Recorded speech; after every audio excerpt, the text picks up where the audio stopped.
Hey, it's Lisa with Easy Easy, Fossil Finding Female, and Exercise with Me.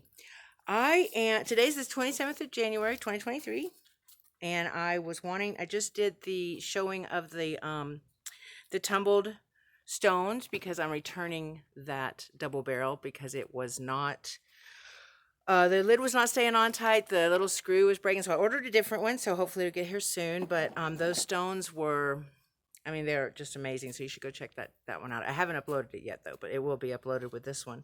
Anyway, I got a comment yesterday or the day before, I'm not sure, that said that the fossils couldn't be DNA tested.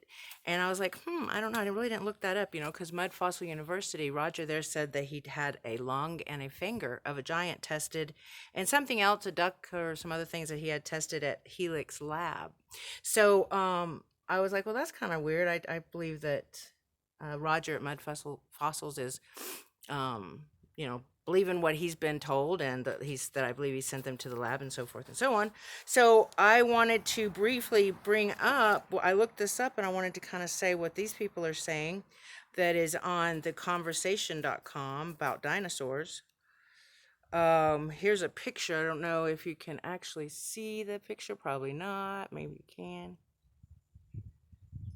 That's a part of a dinosaur that they've gotten DNA off of. Okay, so if I go back up here to, there's a lot of stuff here, so you might want to check it out yourself, theconversation.com/dinosaurs. It says dinosaur bones, hidden life revealed inside them. One of the tricks you learn hunting dinosaurs in Canada is to look for orange dinosaur bones or dull browns, tans, and grays. But in the middle of a drab sandstone of the Badlands, a dry landscape where wind and water have worn away much of the rock, you'll sometimes catch a flash of fluorescent orange. Walk over and you may well find a dinosaur bone weathering out. So the orange is lichen growing on the bone. The bone gives the lichen a stable foothold in the eroding landscape. It's porous, storing moisture during droughts, and full of minerals like phosphate, vital to a growing lichen. It's strange to think that something that died 76 million years ago, now that's where the problem comes in, because the Bible says it's only like 7,000 years old. So there's some deception there. So it says it's strange to think that something that died 76 million years ago plays a role in modern ecosystems, but life is opportunistic.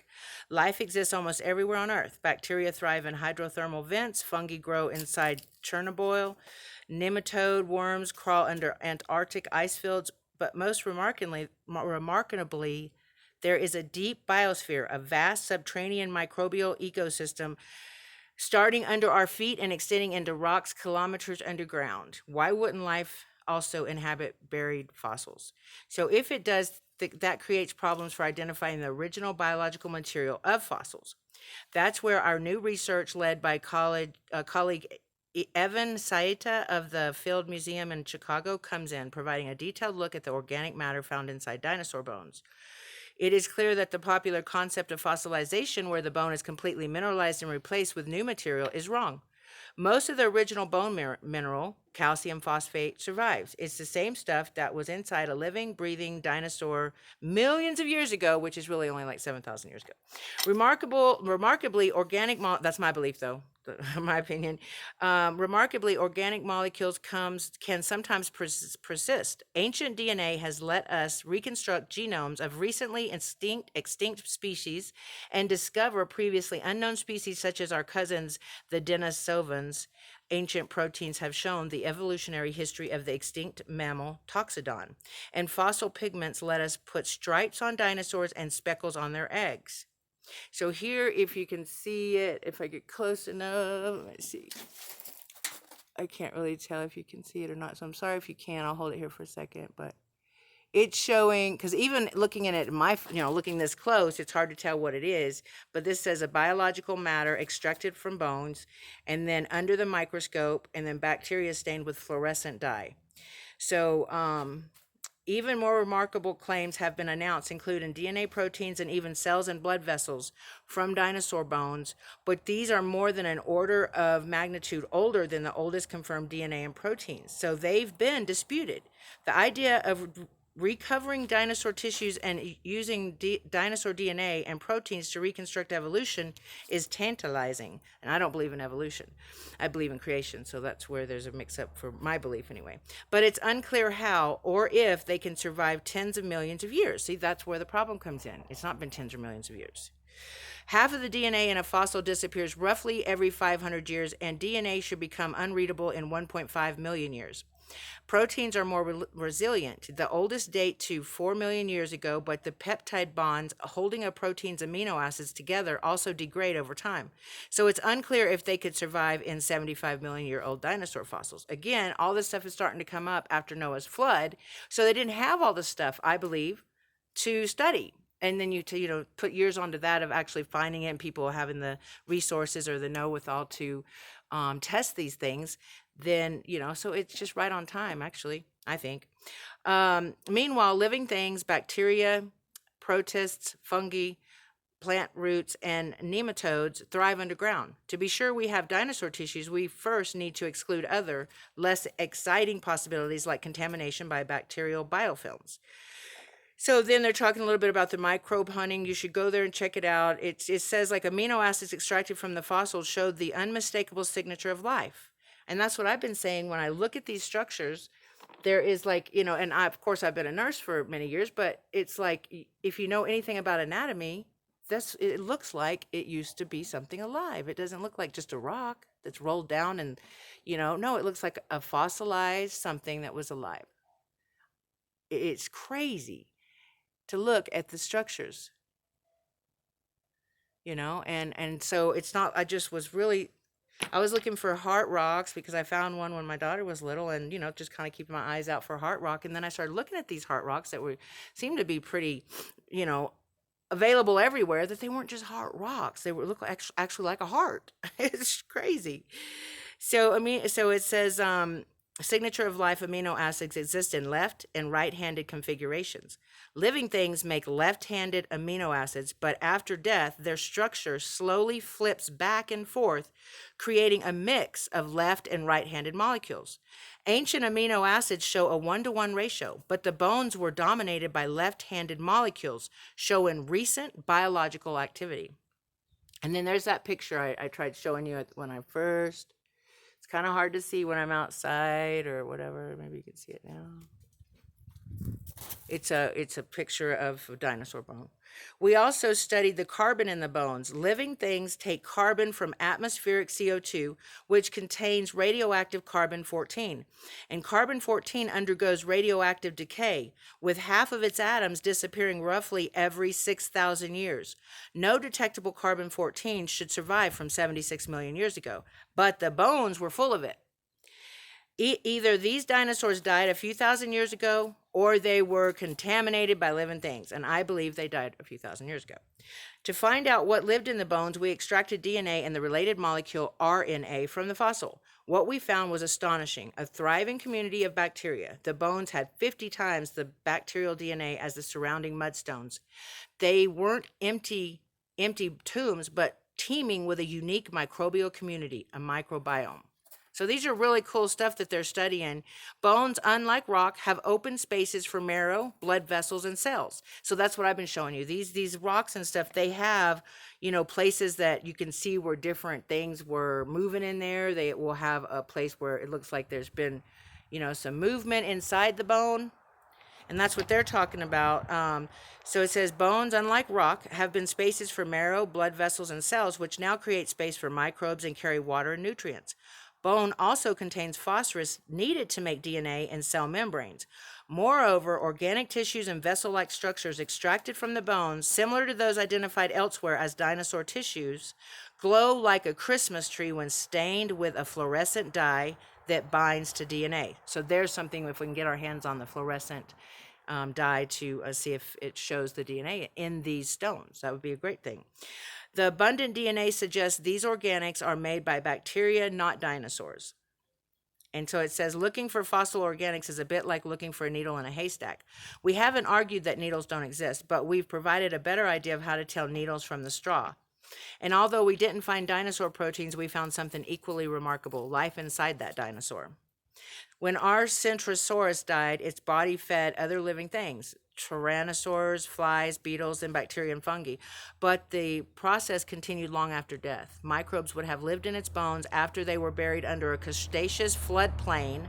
Crustaceous floodplain. So they're kind of saying they believe in Noah's flood, then, when the sea rolled in and the dinosaur lay 100 meters beneath the ocean floor, still later beneath an ice glacier, an ice age glacier, and finally just beneath today's Badlands, it's extraordinary to think, but inside the remains of a great dinosaur, tiny microbial worlds appeared, evolved, and disappeared over millions of years, thousands of years, I believe, in a complex interplay between the living and the long dead. So that's just a real cool, you got to kind of discern from all the stuff we learn. So everyone's out trying, it's so compartmentalized that there's so much deceptions, but the person that's maybe deceiving you doesn't realize it either. So I think there's a lot more good in our world than bad, but there is a lot of bad taken over. So I wanted to share that with you. I see Mud Fossil does that too, where he shows you the articles he's read, and that's a lot easier than me trying to re-paraphrase what I've read. They say it better than I do. But putting that aside, I wanted to show a few more of these that I think were alive so you can see what I'm talking about. I also have this spray here that has H2O2, which is hydrogen peroxide. Hopefully I don't get striked for that because I have before saying that about, but that was more about keeping me healthy. And I don't want to go into a lot of it because I don't want to get in trouble. But also I have a website. I haven't been mentioning it, but it's ZZEasy at ZZEasy.com. And I'm trying to get it to run efficiently, but I'm not the tech person I'd like to be. I'm trying to get better, do better, be better. But it's where it's like a Facebook and a Nextdoor and a Craigslist where you can buy and sell and you can talk and tell your neighbors stuff and build a community. And that's the whole reason I made this up, was to have a community within your community, not just online, so that when the lights go out and we don't have internet, we still have a strong community to try to get us through whatever may come. So that's just something to think about. Anyway, it was I'll put it down in the link, zzeasy.com, but and check it out. Let me know if it's what you don't like about it or what you think about it, or sign up if you want to. It's free. I'm not doing any of this for money. I'm just doing it to to connect with people that like the same things I do, that believe the same things I do, and then help other people maybe have a different opinion or different idea to kind of grasp or think about. So this is another one that I find I believe is something that used to be alive. I don't know what. I don't know if it's the bone and, if it's if it is actually an organ or part of something, but you can definitely tell by looking at it that it's a bone. I mean, if you have seen a bone, even, the dead bones out I have some actually that I was going to compare with that you can tell it's a bone. It's off a deer or an elk or something, and you can compare them. It's mighty amazing, and all the colors, and I don't know if you can see, this is all like biological stuff. But if you just go on to I use DuckDuckGo for my search engine, but if you go to one of those and just put in DNA dinosaurs, you'll come up with a lot of interesting information that if you are interested in this stuff, you can discern for yourself, what you think. Here's another something. I mean, it's a stone, it's hard, but I believe this used to be something alive, whether it be an organ, a reptilian, a snake, I don't really know, but a lot of these, if you look, I don't know if it's this one, but you will actually see on both sides, or at least one side, where it actually looks like it, has eyes or had eyes and was smashed in the mud. Very interesting stuff, I must say. I think it's very, very highly fascinating. Now, this is like just a bone. I mean, that I can, it looks like a bone to me, but I don't know from where. I want to get a really high microscope so that I could really look at it, like Mud Fossil, Roger over at Mud Fossil University. His is really cool where you can see, even when you put this on there, you can see the hydrogen peroxide all trying to go to where the blood was in the body. And it's fascinating. Fascinating. Here's another one.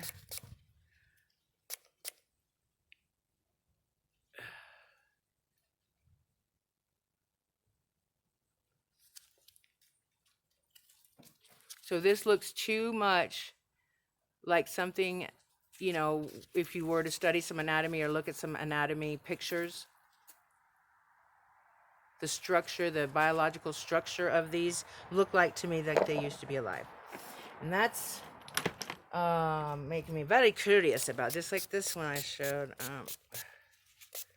Spray it down real quick so you can see it better.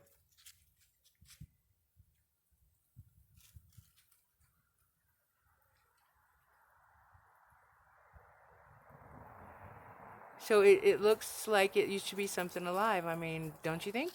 Or do you think it's just a rock that had all these sticks kind of lined up a certain way?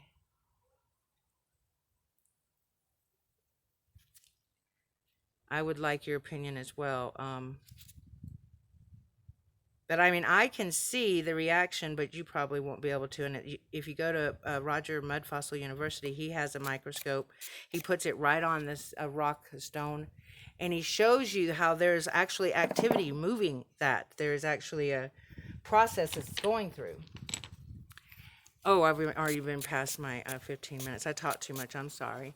I'll do another one later to show you some stuff, but I like to try to keep it at 15. Otherwise, sometimes it won't even upload. But this is another cool stone that I believe used to be alive.